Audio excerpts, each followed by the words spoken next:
I'm here with George Ramsbottom and we're talking about the contribution of EBI to our dairy industry. George, where has EBI brought us as a dairy industry? So if we look back over the 20 odd years I've been involved, Martin, we can see tremendous changes taking place. Back around 2000, herd average milk solids yield was around 300 kilos of milk solid and calving interval close to 400 days. And now, on a national basis, we're looking at a calving interval around 375 days and the milk solid yield north of 400, heading for 450. So there's been tremendous change genetically in the industry. We reckon it's worth about €1 billion to dairy farmers over the last 2 decades. How is EBI viewed internationally? So EBI is viewed in a very positive light internationally. We see many other countries expressing an interest in purchasing Ireland's genetics at this stage. And I suppose the reason behind that is it's a very balanced index. It brings a lot of factors along. It's not just about milk.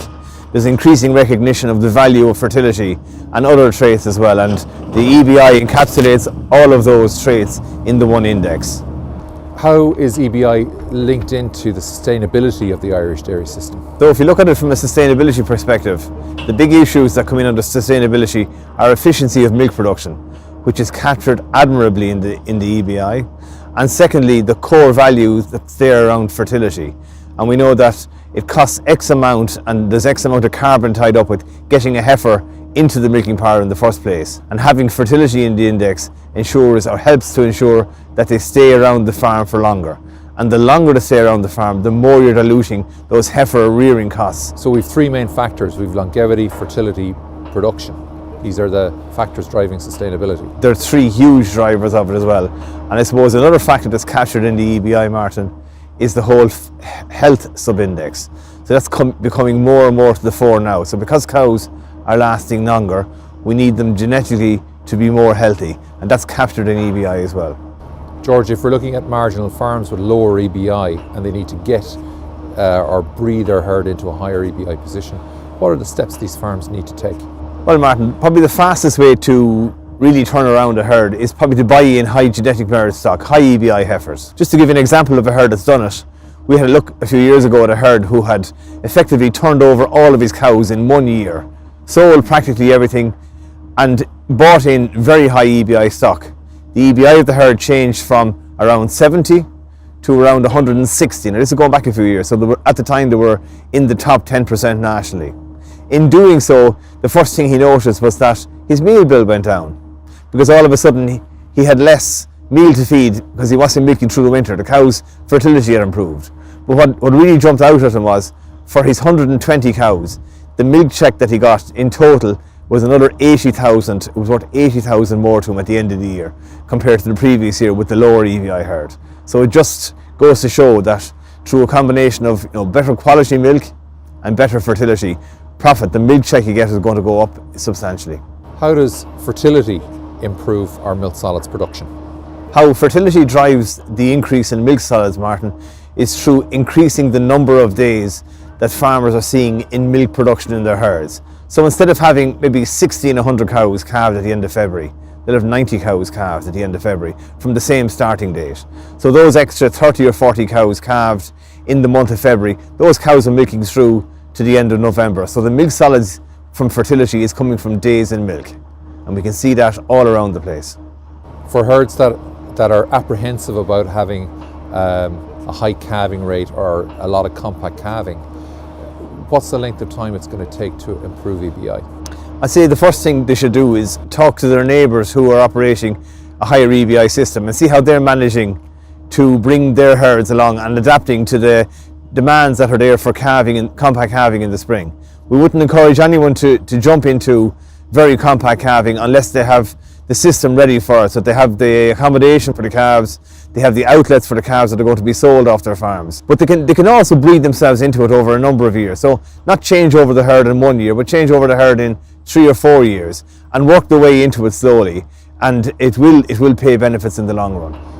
What's the minimum EBI we would look at when we're breeding replacements? As a rough rule of thumb, Martin, when you're trying to select, look at cows around 150 EBI. And those cows, particularly the ones that calved and have a good interval between when they calved and when they're being bred, they're the cows you'd be targeting for the top EBI bulls that are available to breed the next generation of heifers. So if we stick at a figure of around 150 EBI, beef the ones that are below that, You'll have maiden heifers and you have some high EBI cows to breed the next generation from, and the quality of the stock that'll come from those is really, really good.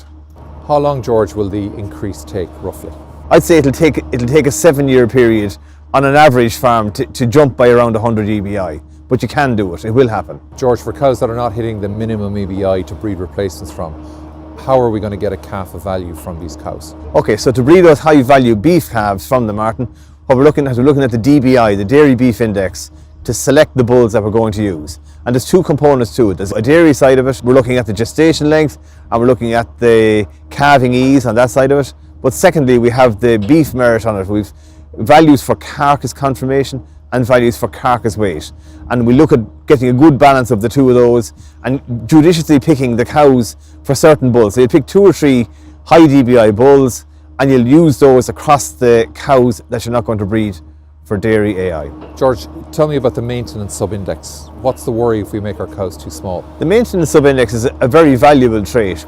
It's a really, really good predictor of the mature cow live weight. So we looked at data in the database that we had, and what we found is that around 590 kilos live weight, will equate to a maintenance sub-index of around 10. And that's a mature cow, a cow in her 3rd lactation at 150 days in milk. So if we choose bulls with a much higher maintenance sub-index, they'll actually breed smaller cows. Most farmers will look at breeding cows that are around 10 to 15 euro for maintenance sub-index, and that's giving them a modest sized cow, somewhere between 590 and 565 kgs. Those are a medium sized cow, but they'll also throw acceptable quality Frisian cattle for the beef market as well, that are relatively easy finished and have a decent carcass weight. So George, we're not looking at something that's either too high or too low in terms of maintenance. But the very high maintenance sub-index cattle, they kill very light, and they're not really something that the market is going to require in the long term. It's something in a kind of a medium band we're looking at, Martin, to be honest. George, how important is it that we get our replacements calved early in the season? So ideally what we're looking for with the heifers that we're breeding, the next generation of calves, in an ideal world you'd like to see them all calved by the end of February, because it gives them a really strong chance of calving themselves at 2 years of age. And not enough of our heifers are currently calving at 2 years of age, so there's a good bit of scope for improvement there as well. And one part of it is having those heifers calved, those heifer calves born nice and early in the calving season, so they get every opportunity to calve down themselves 2 years later in the spring, in early spring. We're going to have some high EBI cows that are calving late. What's the best decision to make with these, George? I'm afraid, Martin, it's kind of going to be tough love for most of those cows. In terms of breeding, I'd say it'll be beef will be the choice for most of them, unless they resume cyclicity and are bred in the first 3 weeks of the breeding season or that. I'd be putting them to beef. I don't think I'd be using a dairy AI on them, because the heifers will be born too late to give us a good run at getting them in calf to calve themselves at 2 years of age.